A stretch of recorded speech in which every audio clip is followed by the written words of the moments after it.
Hey there folks, and welcome to Grand GT7 weekly challenges at November week 3, in other words November 21st to November 27th.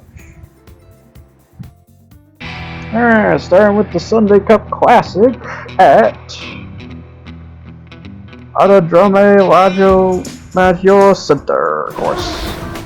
There is one of the short tracks, which I am driving the Citroen DS21 of 1970s. In other words, one of the weirdest pedestrian old cars you could drive. And that was like technically added through the updates over time here. But basically also a very fun car too, and also a rally car on top of it. The Citroen DS is kind of a fun car in its own right, and a really odd one. It's like, I think it's like the first distinction of a commuter car at the end of the day when you look at it.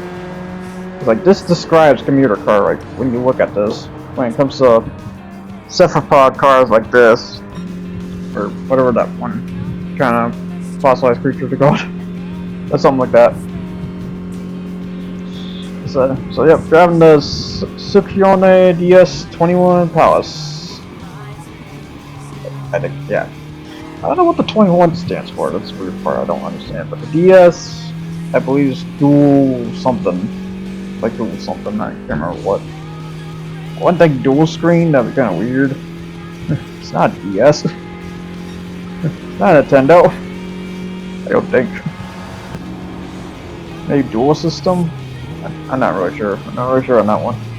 Yep, going against the Alfa Romeo Guayua Sprint G here. Cause yeah, this is a very short race. I will say this only lasts like 2 minutes. Matter of fact, I will say on this weeklies, this is probably like one of the shortest weeklies I got. So, like 43 minutes overall in this video entirely. So it's not a long one this time around. But yeah, there's just not a lot of endurance on that last race. We'll be seeing here shortly. But for now, just doing the Alfa Romeo Guayua Sprint. Yeah, that's basically my opponent. And yeah, I will say for build I did for this DS21 Palace here, it's just 130 because this is one of the cars that ain't in the 130 miles per hour tryouts. I will say because the roster is just that big, that I did not need the DS21 Palace. I will note it is going to be one of the later ones eventually, but for now, it is what it is. But that basically ends that for the Citroen DS21 Palace because it was only like 2 laps, so it's like a minute each.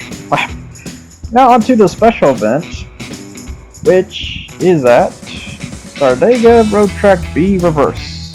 But yeah, in this special event, we had the one make race for the Renault Aventime 3.0 V6 20D or something like that. It's something like that.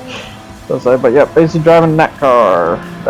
Which, in terms of speed, in this one is only 155 miles per hour because these are club build cars that you'll be seeing here. Because yeah, you got some normal Aventimes here, but then you got some club style ones.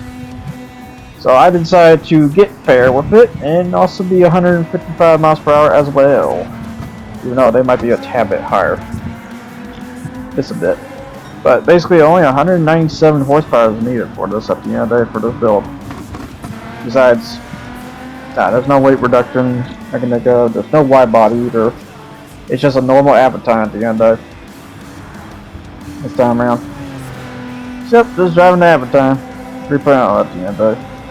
For one make race. And in being fair for this one, I was gonna just break into, just get the high power one out and just yeehaw about it, but nah, let's be fair this time because I am curious if this is very competitive, which it kind of is. Kind of very much is, I gotta say. So yeah, if you play fair, go for 155 miles per hour, you get stuff like this basically. Cause yeah, they're also just using sports medium tires, which is not much to say. But yeah, I gotta say, every time I look at the rear view, it's kind of weird. I'm able to see the sunroof too. It's kind of shocking on that. Every time I look behind like that, yeah, it's just weird. It's very weird. Well, as the saying goes, this is basically a coupe minivan because, as you can see, it only has one door, or one large door, and that's it. It doesn't have 2 doors like minivans do, or for that matter, a sliding door, which is probably the biggest reason why this didn't sold well at all. Because I will say, this is also one of the cars that did not sold well, so Gran Turismo probably opted out at first because people, I guess people didn't have the interest for it at first, but over time, people come to realize that this is a very special car in its own right as well. And not only that, I think it has a good engine component too on top of it, so that's the other thing to know. And not only that, it's also a very good FF car too, because this thing doesn't really stutter that bad when you high tune it either. It's a great part. And then also, you can turn around and put the VGT motor of, I believe, Volkswagens, was it? I think it was Volkswagens. Could be Mercedes too. It's one of the Germany ones. It's one of them. It's one of them. But yeah, we basically got a couple components here. We got basically like a yellow version there. We got a, yeah, what's up to the edge here? I think it's a white and red one. Yeah, white and red one. That's a pretty cool color one too. I need to try to make one like that. I made basically a custom one. So hopefully it looks pretty good in terms of compared to them at the end of it, but you know, it's a pretty cool looking club styles, I guess. Yeah, for a 1 series, I will say the 1 series they've done so far, this is probably one of the favorable ones, which is understandable why this one popped up once again. And not only that, this is like probably the semi-last weeklies before the whole weeklies get changed too, because that update is approaching pretty soon here, folks. Because on either December 4th or 5th, or later, for that matter, doesn't say with Trev. We're going to have the big update too. We're going to have 8 cars, 2 new tracks, and the weeklies are going to get changed. So yeah, I am happy though for that weeklies is that, or not the weeklies, but the update for that matter. At least it's coming sooner than I was hoping, because yeah, if it came later of December, that would suck because there'd be nothing a whole lot to do besides deal with more weeklies and stuff. So I am happy that, thank God they answered to my prayers that it's coming right on the early of December. For that matter. Cause yeah, I would not think late December. That would be a really dumb move for the most part. So thank God they're doing right there at the 4th. Like I should. I will know I am gonna get the PlayStation 5 version of Gran Turismo 7 here soon-ish. I don't know when I'm gonna do it. Probably like right now, or right on this week or next week here. I'm not really sure. Because my birthday's coming up here, as you can see. It's on the 28th. Because yeah, matter of fact, I already did the birthday event. But I'm gonna keep that to the 28th to show that. Yeah, because unlike Gran Turismo Sport, because Gran Turismo Sport 6 and 5, I believe, has done this, where the birthday event, you have to be right on that date of the birth to get the present. I thought, but I could be dead wrong about this. But for 7's case, though, it's 7 days. If you're there 7 days earlier before the birthday commences, you can just get the present right then and there. So yeah, I know everything about that for the birthday event. So should I technically wait it? Yeah, I technically should have, but oh well, I'll just grab it. Just grabbed it for now, just grabbed it and recorded it for now, so that way I have it for later and such. Yep, for now I have to turn around and download the PlayStation 5 version, which right here. But yeah, it's kind of crazy. I still played the well, they hadn't really much of a reason to play the PlayStation 5 version, but now they're kind of forcing it now down my chain at this point. With the DLC, which I'm not even sure I'm even going to get that, I will say. I just kind of just want the PlayStation 5 version for the Sophie thing. That's kind of really it. And maybe the looks of it at the end of it. And I also should just transition at this point. And yeah, this guy got feisty. Good God. Then again, I accidentally did break in front of him at first, but then he got feisty and fucking rubbed right into me. I was like, oh, Jesus. Aren't you, little butt? As the saying goes. Yeah, overall, I basically won against them at the end there. I'm kind of shocked a little bit. I figured I need to be a little bit faster, because it was not getting there, I must say. The competition was getting tight about this. But I did it overall. I did it indeed. There it goes. So here's to the Reno Avatar 3.0. A very fun car and a very fun minivan. And probably the best minivan too on top of it. Well, until its older brother shows up. It's the S-Space F1, because yeah, you know that's gonna make some new records on some lines. Because it's an F1 motor in a minivan. That's the F1 motor is already fuel consumption less. You just slap that into a freaking minivan. Oh my god. But anyways, off to the historic sports car masters at Circuit D Spa Francorchamps, which I am driving a Honda S800 1966, but not just any Honda S800. Honda S800 with the 2+4 bike motor. Yep, it's got a bike motor in it. That's why you hear the wee of a chainsaw, basically. Wee wee. Basically, that's that signature crazy whine that wake up the neighborhood at the end of the day. Which yeah, I was gonna try to do stock, try to go for 186, but it just didn't work out. So instead, I just slapped the bike motor. It was super close though. It hit like 184 with the regular motor, but it just wasn't fast enough. So instead, I just turned around and did the 186. So in other words, 300 kilometers per hour. To say, yeah, 300 kilometer per hour. Yeah, 300 kilometer per hour build for the Honda S800 1966. So just driving this about as I try to get to the Coutages, because yeah, in terms of competition, the Lamborghini Coutages are the guards of this one. To say, because yeah, you got Ferrari 512 BB, but that's not the really good Ferrari. I will say that's kind of like one of the worst ones you could drive. I will say. Yeah, when it comes to like late 70s, when it comes to Ferrari, they had some very bad ones. It was kind of a tough year, I will say, when it came to late 70s, because that's when the oil crisis happened and a lot of cars got affected in the process. Ferrari is definitely one of them. And then D. Thomas, they went out of business at the end of the day. And then Lancia, I think they were just still highballing because they didn't really get affected very much, I recall, and just went with the Delta S4, the most notorious high-risking rally car they ever made, period, considering the gas tanks right underneath the driver's seat. But yeah, basically, anyway, just driving against a bunch of old sports cars at the end of the day, and such. Driving at well, technically was originally an old sports car speed, which is 186, but nowadays, if I had to view sports car speeds, they have to be hitting 200 miles per hour. Anymore, they have to hit that 200 mark. So yeah, this is what this is currently hitting. So it says 186 miles per hour, which is accumulation to 300 kilometers per hour. I would know I might be a tad bit wrong about that 300 kilometers per hour, but because I'm more relying on the miles per hour part of it at the end of the day. But it is a weird number, I'll say, to translate to 300 kilometers per hour at the end of the day. I think it's like 186.4 miles per hour, so I might be a tad off in some cases, or not. It really depends.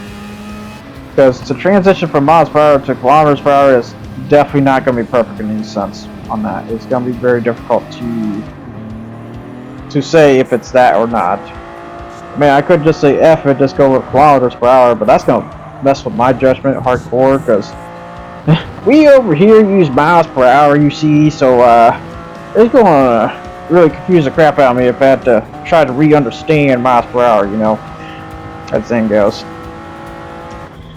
But yeah, so we got the Lamborghini Coutages, 512 BB. I just passed the 512 BB just now. But yeah, I'm looking at this. Basically, the rest of the cars here, we got some Skyline hardtops, the Skyline 2000 GTR.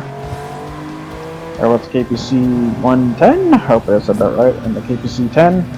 And then we have the 3.0, our BMW 3.0 CSL. And then the Fairley Z 432 there, I saw. Aston Martin DB5, the James Bond Special Edition. And then you got the Jaguar E-Type Coupe, 1961.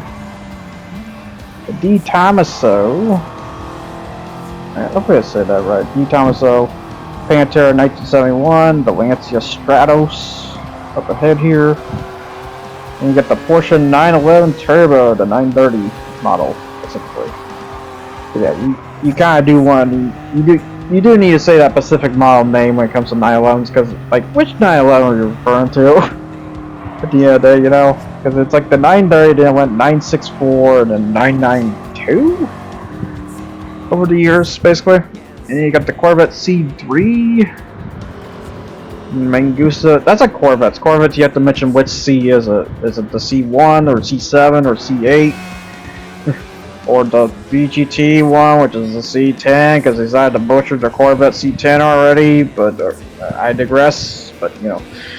Oh yeah, and sorry the rain here too. I will say the rain's not that rough though, it's only like one level of rain, so it's not bad.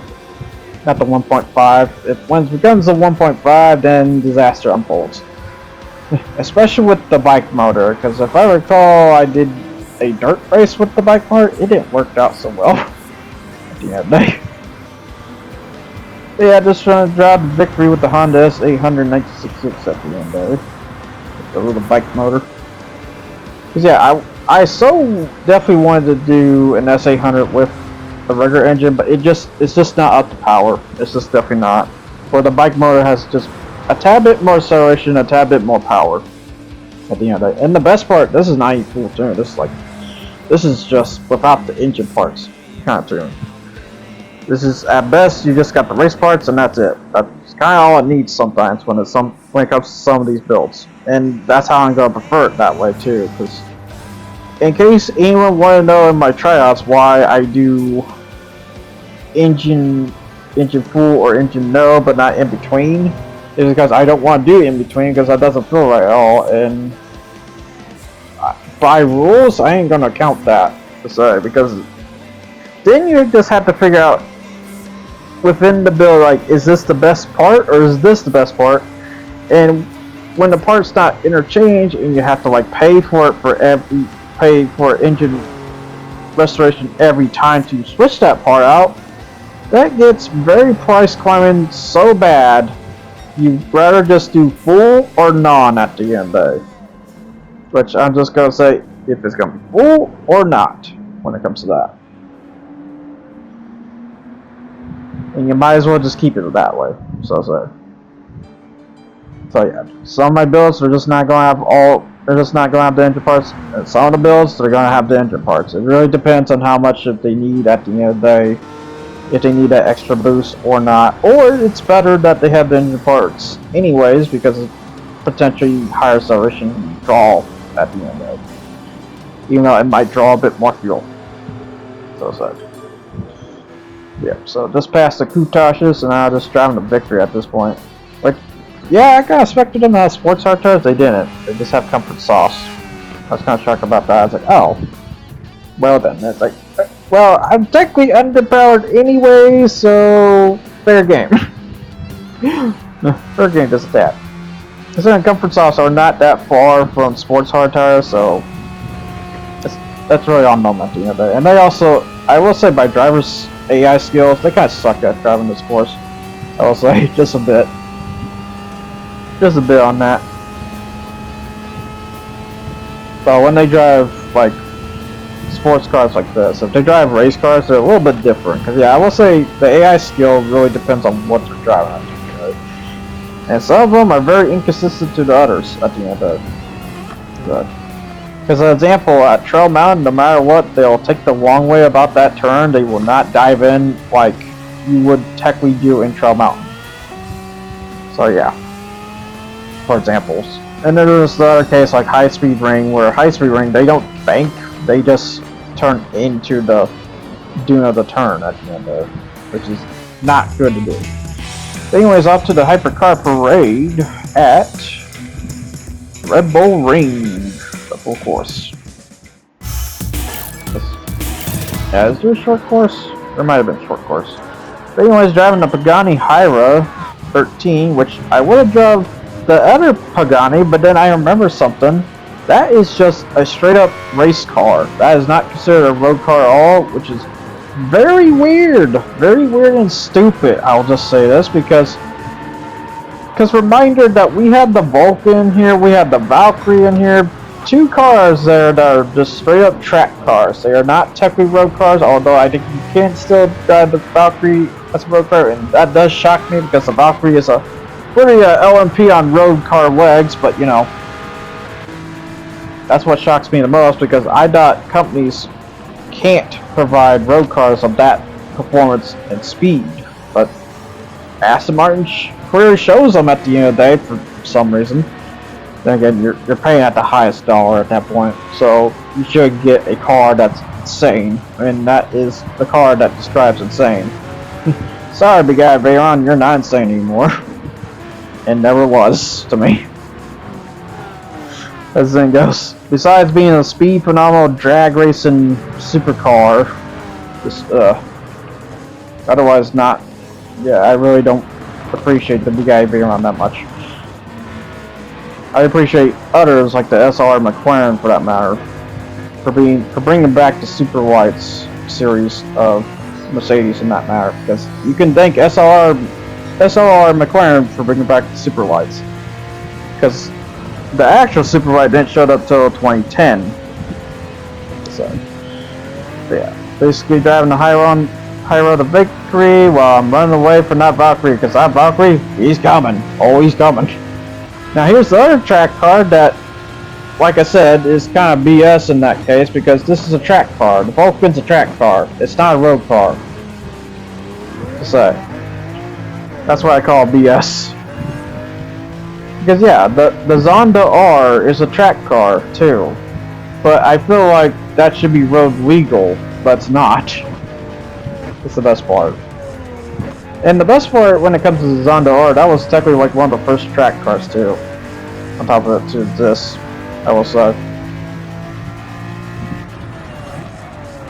Because yeah, hypercars were becoming more of a performance edge at that point, and that's when the stakes could ever be risen. Even though I will say I tried the Zonda R on another case, you'll be seeing the teaser later here. It hits about the performance of GT3 at the end of the day. Like, I would say between a GT3 and a GT1. I would say more on GT1 in it, rather, because GT1s were technically quicker. Yeah, I almost reared into that guy. God. Nice job, me. But anyways, just passing the Porsche 918 Spider here, which, yep, the hybrid of... But yeah, I heard about this car. I don't think I would ever want to own that car, because that car has been recalled so many times because of its hybrid technology flaws. It has. And you got the MC20, the Enzo Ferrari, the Veneno, or Lamborghini Veneno. And then you got the Mercedes AMG GTR, the high-spec version, I should say, because I always get confused about which GTR is this. And then you got the Aston Martin Vulcan 2016, and then you got the Ford GT 2006, still kicking ass to this day. I gotta say, that car still kicks ass to this day. You got the Jaguar XJ220, classic. Then you got the Big A Veyron, the Owl, basically.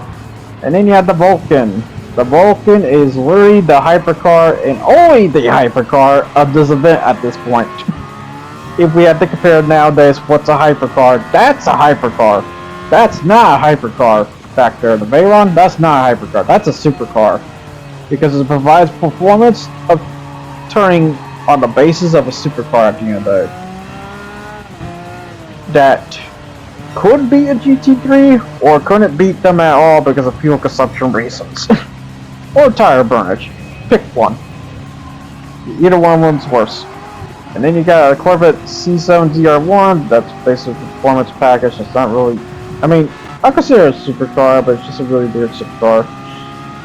Considering the C8 really revolutionized the C7 at the end of the day, it really rails it in. And then you have the SLS AMG 2010, F12 Baronet. Oh yeah, if I had to say when it comes to Corvette C8, which C8 to buy, just buy the regular one. The regular one's good enough. It's fast. The C8 regular one is fucking fast.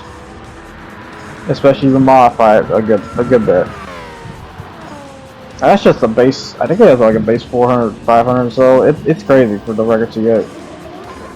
If you had to choose a high performance Corvette, it's just that. You just want that. The ZR1's nice, and the not ZR1, but the, what's it called?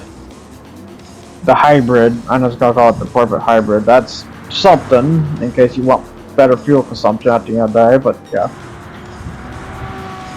And also, you know, hybrid conversions. Probably, I don't know if they exist or not for conversion kits or not, but so, yeah, you might as well, if you want a hybrid, there you go. Basically. Just remember, maintenance is quite of an issue when it comes to those hybrids, because they're in the Porsche. Although, that might be just a Porsche. I don't know what's worse. But yeah, they got the Avidator LP700, and then you got the... oh, wait, I said that wrong. The Aventador. Yeah, it turns out the base thing I said about that has been right this whole time. I was like, oh, okay.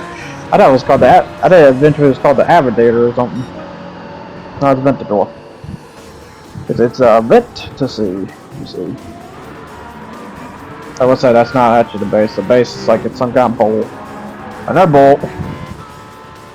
Because yeah, most of the Lamborghini names are derived from bowls and stuff. And then you got the Aston Martin with the Valkyrie, which I'm not really sure why it's called the Valkyrie. Besides, I mean, insert Fly of Valkyrie song here, but you know, that's thing goes. Yeah, just trying to high road the victory and somewhat victory, because that Valkyrie, he's coming. Oh, he's coming for me. He wants my oil blood in Minecraft. He wants my oil blood in Minecraft. This thing goes. Yeah, he's coming.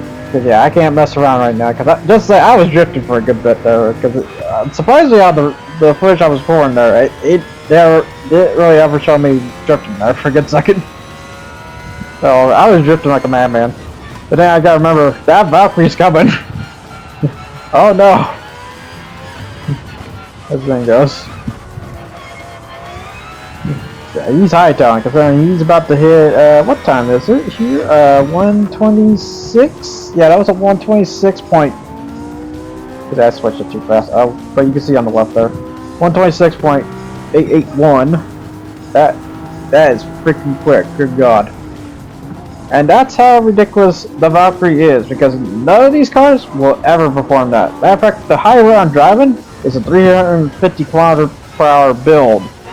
And that hits about the rate of a GT3 in terms of performance, but compared to the Valkyrie though, very night and day, I gotta say. Because the Valkyrie, like I said, is an LMP with road car legs at the end of the day. And that's the only thing that's holding that Valkyrie back at the end of the day. That Valkyrie kicks ass otherwise. So it's a 900 horsepower DRS hybrid system LMP at the end of the day. Probably like the fastest thing that Aston Martin's ever made. And the best part is they're making another one called the Valhalla. Which the Valhalla is going to have, like, you know, more comfort features compared to the Valkyrie. But other to say, it's like the Valkyrie.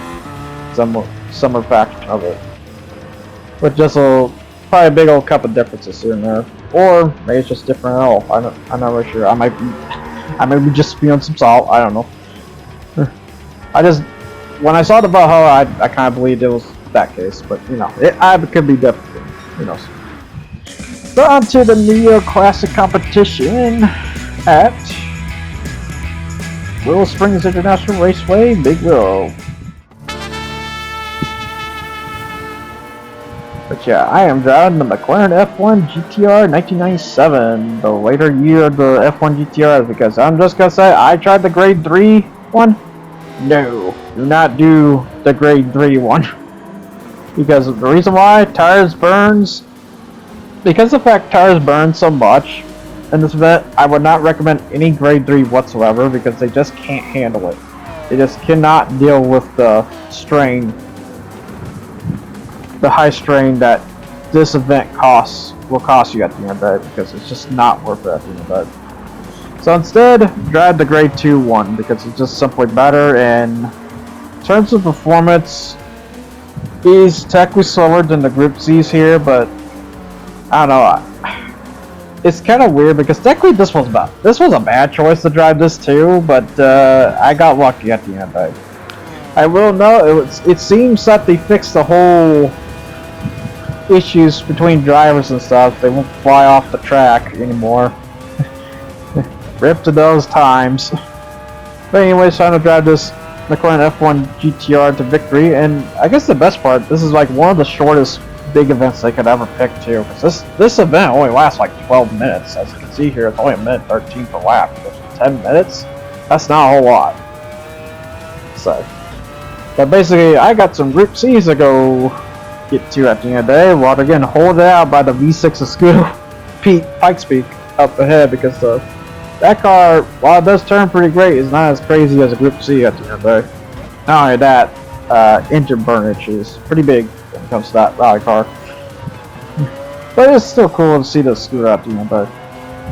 That, and this is kind of a fun track, and it pays pretty well too for the most part, because in 12 minutes just for 130 grand, damn.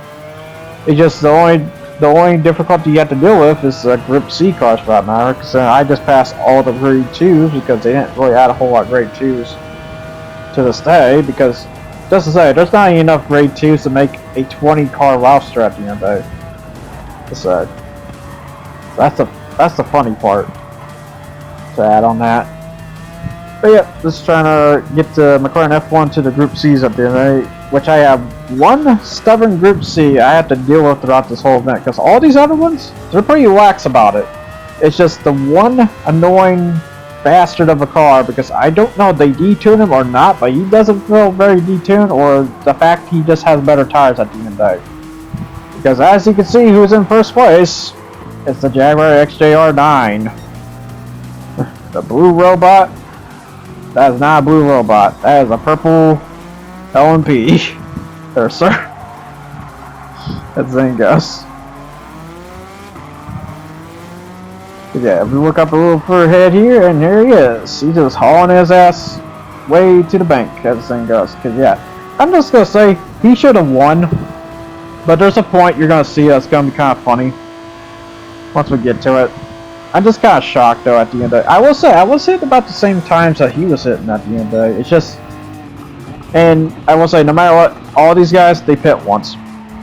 Well, except for the grade 3s, I think they pit twice, especially that Peugeot 20, is that 205? 205 Turbo here. He's on race sauce. Those are going to burn like no tomorrow, because then it's only just the third lap. You already lost a third of it. Just like the Pikes Peak Sports Quattro there, even the Supra burn its tires like no tomorrow. Because that that left is gonna be used a lot throughout these right turns. Because depending on how much you turn throughout the course, that tire is gonna burn more than the other side of the tire. This side. So if it's a lot of turns that involve with rights, for this matter, which it does, that left side tire is gonna burn more, because the tire that goes up higher within the turn is gonna burn more and grip more. Well, I should say it grips more when you take turns, okay? Whatever tire that leans out more is gonna burn or grip more. Just say, I need something, but you're good. That thing goes. But yeah, that's the thing you gotta be watching out for when it comes to taking turns, because as the saying goes, when the tire on the outside turns with the tire on the inside, the tire on the outside is going to have to apply more grip than the tire on the inside, because it's not going to be elevated. Especially in this course case. Even though these turns have kind of a bank to them, it's not a crazy bank to them and such. Yep, so now I'm just trying to give chase to the XJR9, because this thing's just hauling ass at the end of the day. Like, there's no bluff to it. He's just hauling ass. He's going where no man should ever go to, because none of the other Group C's are doing it. It's just him, for the most part. Are they getting hold back by the V6 Scooter Pikes Peak? Yeah, but they're not getting hold back that bad. It's, no, that XJR, he doesn't feel like he's detuned, for the most part. He feels like he's just straight up the plain Jane as he is. But I'm trying my damnedest to get after him at the end of it. Then we got the Porsche 962C 1988 chasing after me, which, yeah, good luck on that. Considering the times, but yeah, you can see the times because I saved the replay. That's the one handy thing. Only hit like 115, so not much. Not real much on that matter. Yep, so basically I just went in for pit just right now and stuff. Cause yeah, you just got the McLaren F1, the CLK LM just chilling as well. It's like everyone else is just kind of chilling. Besides the XJR9, he's the one that you gotta watch out for, like big time. He just hauls ass. He just hauls ass big time. Doesn't matter, and that's what really sucks to deal with. And then you got the Alfa Romeo 155, which yeah, we tried that for grade 3, which it turns out was a success with that car. I was shocked about that one. Still, way back, I'll say about maybe 3 or 2 weeks from ago, maybe. Still can't believe it did that. They actually accomplished something that I don't think a lot of grade 4s are going to accomplish compared to when it comes to grade. If you took a grade 4 to the grade 3s, must say. We got the Skyline GTR 5500, just passing the Burn F1 GTR of 1996, I believe. Cause yeah, it was like 1 year difference until they introduced the long tail edition of the F1 GTR. Which, yeah, if I gotta say, what's my most favorite McLaren is the long tail one. The short one's nice, but I like the long tail one. I wish they provide the road production version of the F1 GTR. But my only problem is that just gonna be literally the same, or is that actually gonna be different? Because I don't know how different that is to the race mod, and I should look into that next time when I get a chance. That's like the CLK. The CLK needs to have their road mod too. So I hope when they throw an update of cars in the future, I hope they put the CLK in the F1 GTR road mods next to each other. My only concern about that, it's gonna be super duper expensive though, because well, it's not the CLK road car you should worry about, it's the F1 GTR, because that thing is definitely gonna be $20 million, straight up. Like, even just this one alone, I think this was 16 million. I know the race cars are cheaper than the production car. That's a crazy part. And recently, the new F1, or the S1 for that matter, the Gorham Murray S1 LM GTR, whatever it's called, that just sold for $20.6 million. So it's like, oh then. And yeah, there's only going to be like 7 or 100 of those being made or something like that. It's not going to be much for the GTR version. Which that, I'm not going to lie, that's just stupid to be honest, but high collector, high enthusiast shenanigans, you know, even though it's like, I don't know how's the best way to say this. It's like you're a man that, you know, produces the most remarkable things, but you chose to make it as high collectible as possible, which I consider that a bad direction in its own footing, but also a limitation that you want to put on yourself, so that way you don't have to deal with such a hassle selling so many of them at the end of the day. And that's what technically sucks the most when it comes to these fabulous supercars at the end of the day. That kind of just forces people, if they just ever wanted to make it in their own fruition, they just have to make a kit car version of it at the end of the day. Like their own McLaren F1. So, even though the problem is, then you have to deal with copyright infringement stuff, so beware of that. That saying goes. Especially if that armor has claimed their rights about that, so good luck to that. That saying goes. But if you saw if I can make a kit car of that, cool. That is. Just hopefully, I don't know, when it comes to the kit car, I would say it has to be better than the original. It has to be kind of just better than the original. If you make a kit car and it has nothing better to it, to the OG, then I can't really say that's the greatest on that matter. So yeah, if it just so happens to be either less performance than the regular, then yeah, I would say it's not that really great in that case. But yeah, so far I somehow passed the XJR9 at this point. Because I'm starting to think that was the progression band, what happened there. Because he just suddenly just skyrocketed to hit a minute 10 at some point here. But now if you look at his times when we get back to him, here, because we'll be getting back to him shortly, you'll see his times here. He chilled afterwards. He like hit like 114 or 115 on the 2 laps before he had to go in. Or pit real quick. So, but that shocks me big time.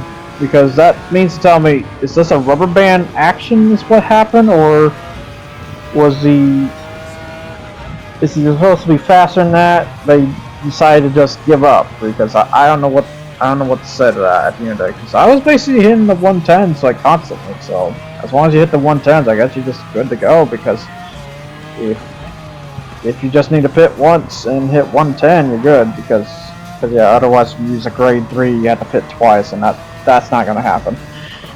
In that case, it's not. It's just not. It's just not for that matter. Yep, so off to victory at this point.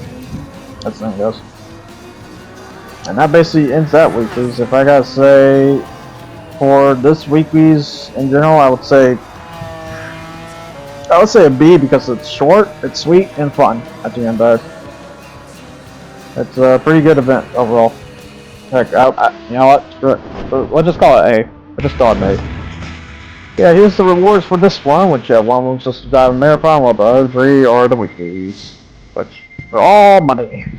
All money. Which I gotta say, which is not the worst, because the event for the Neo Classic, that's a pretty good pay event. That's not technically the worst. So in 12 minutes, just for 130 grand, damn. Because I'll just say this, if it's 10 minutes, I expect 100 grand.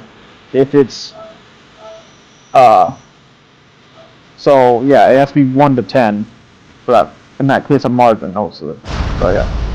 So yeah, that ends that for this week's weeklies. So until then, people, I'll see you guys all next time. Until then, I hope you enjoyed what you watched here. And for now, have this little teaser of me driving the Zonda R against a bunch of GT3s, because some track cars have a crazy difficulty, I notice, against GT3s, because either the tires burn like no tomorrow and such. So I need to try this car and see how good it was, and it's pretty good for the most part. I need to try on Suzuka circuit and other courses for that matter, but I think it could very well do it at the end of the day. So yeah, if you want a track car that does it at the end of the day, it would be something like this, where the Vulcan just can't for some freaking reason. But until then, people, I'll see you guys on next time. You take care and ciao. Thanks for watching.